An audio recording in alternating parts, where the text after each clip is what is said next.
Bonjour à tous les amis, vous êtes les bienvenus sur la chaîne Sam Agriculteur Indépendant et Sam c'est moi.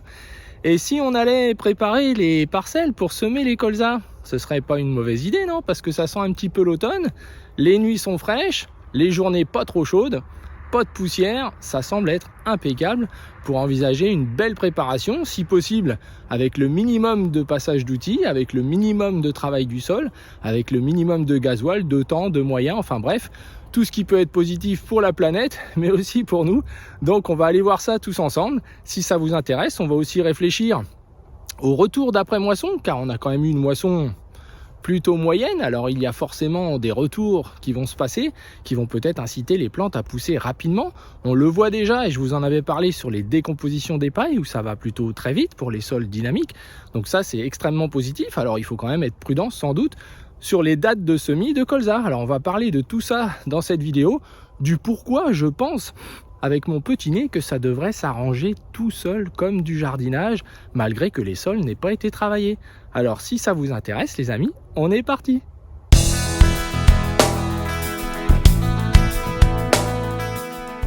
Alors il est 7 h du matin les amis, le jour se lève, sur cette belle journée qui s'annonce, avec des nuits fraîches, avec des journées pas trop chaudes, ça sent l'automne.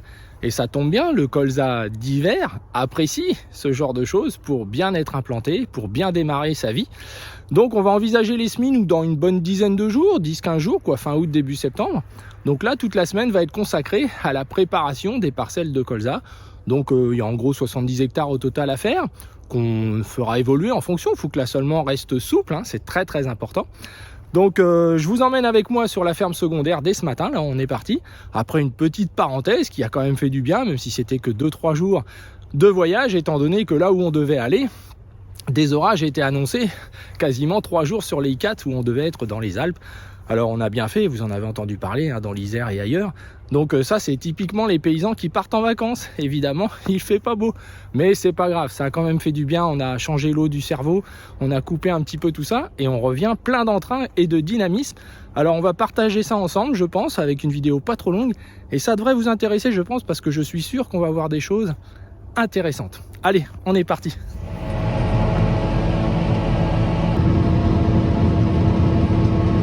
Alors pour mémoire, cette parcelle, c'est donc de l'orge de printemps. Si vous vous rappelez, au printemps, on n'a fait qu'un passage d'outils. Avant le tournesol, il n'y avait pas eu de fissuration. Vous pourrez le vérifier dans les vidéos. Donc c'est important aujourd'hui de redynamiser ce sol. On le voit, quelques formes de motte selon les endroits qui sont un petit peu plus anguleuses qu'habituellement. Donc c'est important. Ça va forcément être bénéfique, surtout qu'on va mettre une plante qui va rester là 9 mois derrière. Et dans des sols aussi fragiles, avec autant de pierrosité, c'est forcément une bonne nouvelle.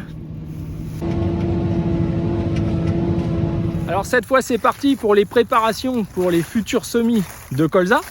Donc sur la ferme secondaire ici, il y a environ une 50aine d'hectares à faire, 35 derrière orge de printemps. Donc là c'est le cas, nous sommes derrière orge de printemps que vous connaissez, dans des parcelles avec une forte pierrosité, des gros volumes de paille. Donc on a laissé tout ça mûrir avec alternance pluie-soleil pour que ça puisse germer aussi sous le mulch et éviter un travail du sol dans des parcelles usantes où la préservation de l'humidité est toujours capitale comme dans tous les sols, mais c'est encore plus difficile dans ce type de sol d'arriver à la conserver. Alors 35 hectares derrière de printemps, il y en a environ 7 hectares derrière escourgeon et environ 7 hectares derrière blé. Voilà, donc ça fait une bonne 50aine d'hectares et on aura une 30aine à peine à faire sur la ferme principale qui seront derrière escourgeon. Donc là, je pense que je ne vais faire qu'un seul travail du sol, les amis. Pourquoi? Parce qu'on a eu beaucoup de chance. Déjà, derrière orge de printemps, ça s'arrange en général plutôt bien. Mais malgré que ce soit les terres les plus difficiles de la ferme, eh bien, on a eu la chance aussi d'avoir 31 mm et pas 22 comme à la maison, 31 mm ici. Donc ça, c'est super. Donc on va vraiment préserver au maximum l'humidité. Donc je pensais refermer ce travail, si on peut considérer d'avoir à refermer, en tout cas faire un plus petit lit de semences par un coup de passage d'outils à dents. Mais là, finalement, c'est pas justifié. Vous pouvez voir sur les images la qualité du travail. La paille est bien étirée en surface, elle n'est pas enfouie. Le sol est bien ferme, donc on voit bien. On a les rouleaux qui se remplissent bien du fait de l'humidité. Malgré la forte pierrosité, on a une bonne consolidation. Alors finalement, comme on va semer que dans 10-15 jours, pourquoi faire déjà un lit de semences fin qui va en fait on va prendre un risque pour le sol, ce que déjà certains collègues malheureusement ont subi, puisque certains endroits il y a eu 30, 40, 50 mm voire plus, et pour certains les sols sont à nouveau encore partis. Donc il faut que tout ça, ça serve de leçon. À partir du moment où on fait de la terre fine, c'est qu'on va semer dans les jours qui suivent. Voilà, on ne laisse pas un sol comme ça minéraliser, libérer des éléments, toujours la même chose, ça ne sert strictement à rien. Donc là on a la chance d'avoir et le recul et le fait que finalement on ait eu cette pluviométrie qui évidemment fait un mélange plus intime, une meilleure consolidation. Donc on a tout pour laisser le sol comme ça, sans autre travail que ce travail là. En micro-fissuration, là je suis à 15 cm, ça me suffit amplement. Il y a des cailloux en dessous qui font le squelette, etc. Pourquoi j'irais secouer tout ça? Je fais cette profondeur là pour aussi mettre un peu de terre de chaque côté, puisque rappelez-vous, j'ai des zones non travaillées, je suis avec des pointes droites là, donc je suis en micro-fissuration, hein. Donc j'ai un mélange qui se fait par la terre qui se jette de chaque côté de mes dents. Mais voilà, si je travaille pas très profond, je ne vais pas avoir cet effet-là, hein, moins important de jeter de la terre. J'ai un aspect aussi désherbage, puisque évidemment, il y a quelques chardons qui réapparaissent. On avait lutté assez facilement dans l'orge de printemps contre, la parcelle était propre, mais ils reviennent, bien évidemment, alors que c'était des parcelles où il n'y en avait jamais avant. Je n'avais pas de moyen de lutte chimique avant les Smith colza, qui soit possible. Hein, donc en tout cas qu'avec du glyphosate, et je ne souhaitais pas le faire, et il y avait une grande chance que ça ne fonctionne pas bien. Donc on va dire que là c'est le mécanique qui va faire le travail, et on a des solutions aujourd'hui dans les colza pour gérer ça si c'est nécessaire. Donc voilà, donc vous voyez bien un petit peu le travail qualitativement, donc ça c'est plutôt bien, surtout dans des sols avec une très forte pierrosité. On évite les enfouissements, on évite les bouchons de paille, donc il faut que les herses travaillent bien, je vais vous montrer ça. Et voilà, c'est l'idéal. Le champ nivelé, je l'ai fait dans le sens du semis, puisque ma parcelle était parfaitement nivelée. On verra si dans les autres parcelles on fait autrement. Alors sur l'autre ferme, à la ferme principale, eh bien ça risque d'être la même chose, puisque là les parcelles d'escourgeons, j'avais passé un coup d'outil à disque, si vous vous rappelez. Donc là évidemment, je vais juste faire ma micro-fissuration et mes champs seront prêts. Une intervention de pulvérisation, puisque je fais un traitement de pré-semis. Et ensuite, j'enterrerai ça en semant avec mon outil à dents, puisque je vais tout semer à l'outil à dents cette année au regard des conditions, et aussi que la majorité des parcelles où je vais faire du colza sont très pierreuses, donc c'est pas pour moi une bonne idée d'abîmer son semoir monograine dans ce type de terre là. Il faut qu'il y ait une occupation plus importante que dans des bons limons où tout va toujours bien, aussi pour le désherbage à cause de la pierrosité et de la perte d'efficacité des produits racinaires notamment que nous avons pour les colzas. Voilà les amis, alors écoutez, ça c'est une bonne nouvelle, ça m'enlève un petit truc de l'esprit.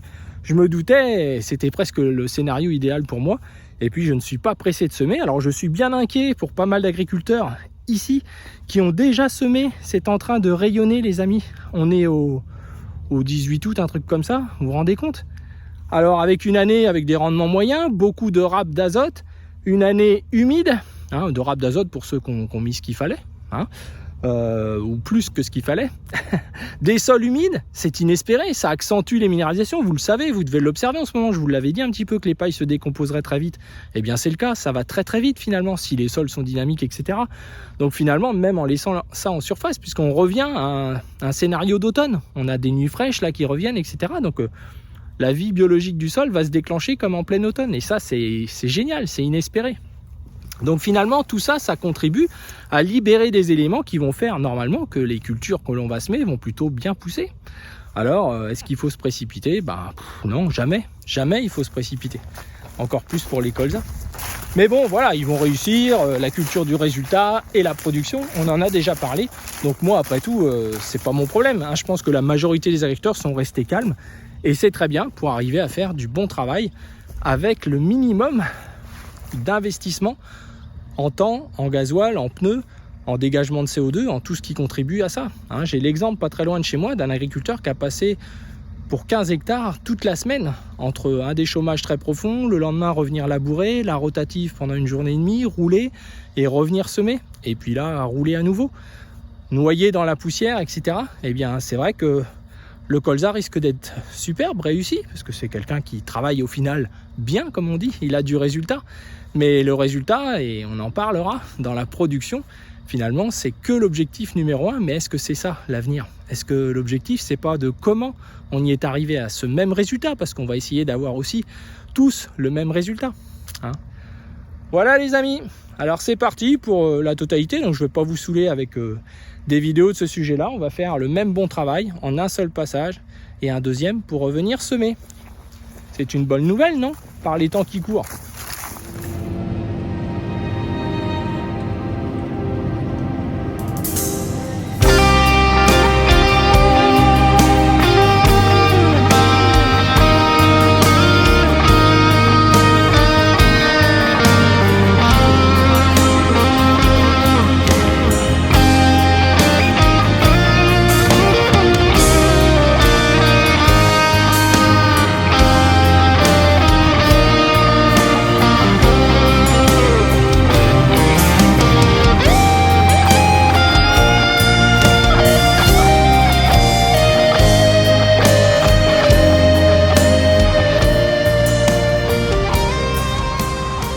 Alors pour obtenir ces résultats au niveau du travail du sol, bien entendu, il y a le temps que l'on laisse avant de l'effectuer, la maturité, le temps nécessaire à la paille, et bien entendu, ça démarre encore en amont par les conditions de récolte, les réglages de la machine, on en a déjà parlé, pour limiter les pertes au maximum qui peuvent vous occasionner des problématiques, limiter l'usage du glyphosate.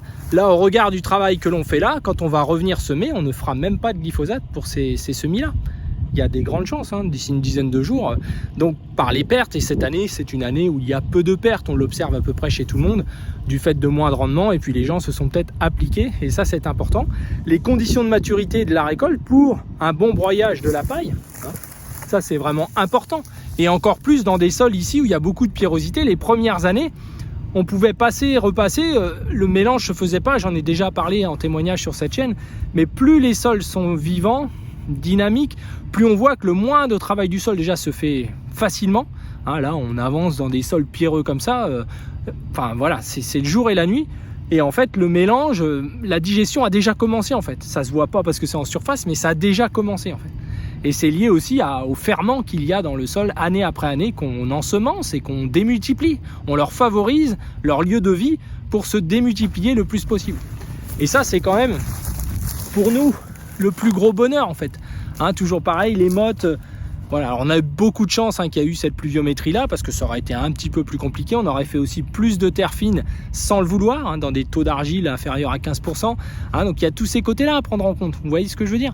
Donc dès qu'on travaille avec ces outils là en micro-fissuration, on doit être proche du semis pour y mettre une plante derrière. Toujours pareil, sans plante, tout ce qu'on raconte, tout ce qu'on essaye de mettre en place, ça ne marche pas. Préparer un sol comme ça pour un semis de printemps par exemple, ou ce genre de choses, ça n'a pas de sens.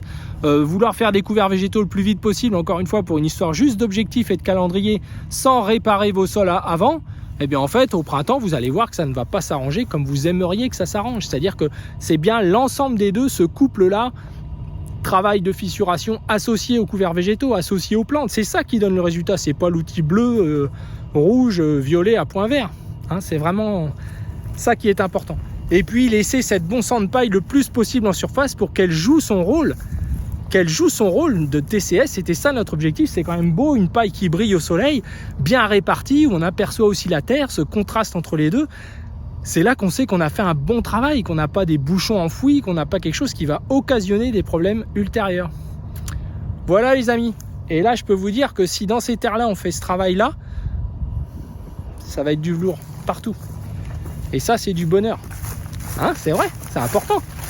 Content d'être rentré de vacances, même si j'étais pas vraiment parti. Vous voyez, il y a encore quelques cailloux bien sympas. D'ailleurs, je vais le ramasser celui-là, ça sera un de moi. Alors je vous propose finalement de conclure cette vidéo à l'endroit même où on a démarré les préparations pour les semis de colza 2024, car finalement je pense que tout est dit. Vous avez dans cette vidéo le résultat que l'on va démultiplier sur toute la surface. On fera un petit peu différemment sur la ferme principale puisqu'il y a déjà eu un travail du sol préalable, mais ça va être encore mieux bien évidemment, comme quand on va revenir semer ici dans une dizaine ou une quinzaine de jours, ça va être du jardinage. Nos objectifs sont toujours les mêmes, année après année. Toutes ces périodes de travaux que je vous présente, c'est des illustrations, c'est en aucun cas ce qu'il faut faire, ce n'est pas des modes d'emploi, ce ne sont pas des modes d'emploi, mais c'est bien les raisonnements que j'essaye de vous transmettre. Pourquoi on fait comme ça? L'adaptabilité sans cesse aux conditions climatiques, les objectifs de faire le mieux possible avec le moins possible.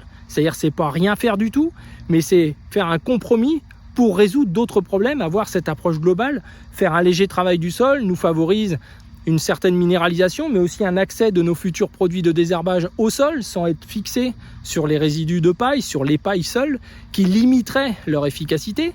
C'est favoriser aussi une dynamique de la future plante, mais pour ça, il ne faut pas le faire trop tôt à l'avance, il ne faut pas faire trop de terre fine, il ne faut pas faire un lit de semences fin 10, 15 jours, 3 semaines avant de semer, car on fragilise le sol à ce moment-là, on libère plein d'éléments qui ne seront pas valorisés par des plantes qui vont s'installer, et ça c'est toujours dommage dans le respect du sol. Et puis chaque travail du sol est un consommateur de carbone, de matière organique, donc il faut toujours essayer d'avoir un équilibre, de limiter au maximum les effets pervers du travail du sol. Le calendrier n'est qu'une indication, on peut se dire je n'ai pas envie de semer avant telle date, et donc on s'organise en amont pour atteindre cet objectif de semis à partir de telle date. Certains ont dû travailler beaucoup la terre car ils voulaient semer absolument avant le 15 août. Il y a toujours des orages tous les ans, blablabla, on connaît la chanson. Mais se sont-ils adaptés à l'année climatique? Humide, des rendements plutôt moyens à faibles, on va dire ça, un retour azoté, des plantes qui vont pousser sans doute vite. Alors on va faire quoi à l'automne? On va réguler, on va dire « Oh, j'ai des trop gros colzas, oh là là, je suis inquiet, ils s'allongent, toujours la même rengaine tous les ans ».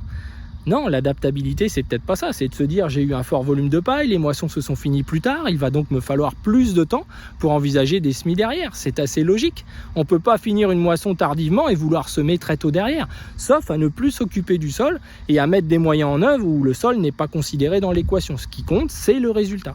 Et on en arrive directement au sujet de la prochaine vidéo, qui sera la numéro 2 concernant le monde agricole à monde à part, où on parlera de la production et de la lucidité. Pourquoi ce sujet est important? Car la production devient tellement le leitmotiv principal qu'on ne s'occupe plus de voir comment on a cette production-là. Et c'est quand même important. C'est vrai que le résultat est important, mais au global, les agriculteurs ont à peu près tous les mêmes résultats, mais avec des façons de faire extrêmement différentes. Et prendre son sol en compte, ça change beaucoup de choses. Son sol et tout le reste, limiter les intrants, limiter les choix d'engrais, limiter les formes. Faut-il mettre par exemple de l'azote sur cette paille-là pour la faire décomposer plus vite? Ben non. On cherche à mettre en route quelque chose de manière naturelle. Si on y met des produits pour aider ce sol à justement décomposer les pailles, on empêche le système naturel de se mettre en place. C'est comme laisser des roulettes à un vélo pour un enfant trop longtemps. À la fin, il ne peut plus faire du vélo sans les roulettes. Et bien là, c'est la même chose. Donc il y a une convalescence à respecter. Il est plus important de travailler à la verticalité de vos sols, à essayer de les rendre verticales année après année. Les 7-10 premières années, il n'y a pas de question à se poser. Il faut systématiser cette fissuration. Où là, je vous le rappelle, on a des zones non travaillées. En un seul passage, on n'a travaillé que tous les 25-30 cm. On a 30 cm d'écartement, des socs de 50 de large, vous voyez. Avec l'arrachement, on a travaillé 8-10 cm à chaque dent. Ça nous laisse 15 cm minimum non travaillé entre les deux. Avec une architecture naturelle où on va conserver l'humidité. Ça va être favorable pour les plantes, mais aussi favorable au fonctionnement du sol. Un sol qui est desséché par un travail trop important, trop aéré, comme le labour par exemple, forcément c'est préjudiciable au sol et aussi au stockage de l'eau à venir qui n'est pas valorisé, pas valorisable et qui va avoir des conséquences sur les sols. Combien d'agriculteurs ont déjà eu des sols qui ont trinqué par quelques orages qui sont tombés à cause de préparations trop fines? Là, le sol sous le mulch, il ne s'est pas abîmé par les cagnards à 35-38 degrés. Il était forcément mieux là et la paille a forcément évolué de la même manière que si on l'avait enterré, que là vous grattez le fond du sol ou du labour, surtout pour les labours directs, et vous trouvez une paille toute jaune, presque fluo, qui n'a pas bougé d'un carat et qui va avoir des conséquences sur l'avenir du sol. Alors c'est année après année, alors on peut avoir des très bons résultats de rendement de récolte, mais en fait avoir dégradé complètement son patrimoine. Donc voilà. C'était juste une illustration, c'est un vaste sujet, on continuera de le faire. Pensez à regarder d'anciennes vidéos pour comprendre selon les saisons, etc. Voilà, vous illustrez nos propos et c'est pas une histoire d'outils bleu, rouge, violet. C'est bien une histoire de quand on les utilise, car une fois qu'on a pris la terre au mauvais moment, dans ces techniques-là, de minimum de travail du sol, si c'est mal fait, au premier coup, c'est foutu. On arrive à cacher les apparences, mais on a fait une dégradation qu'on ne peut pas revenir en arrière. Voilà. Pour l'année, je parle. Tout se répare, toujours. Mais voilà, ça prend du temps.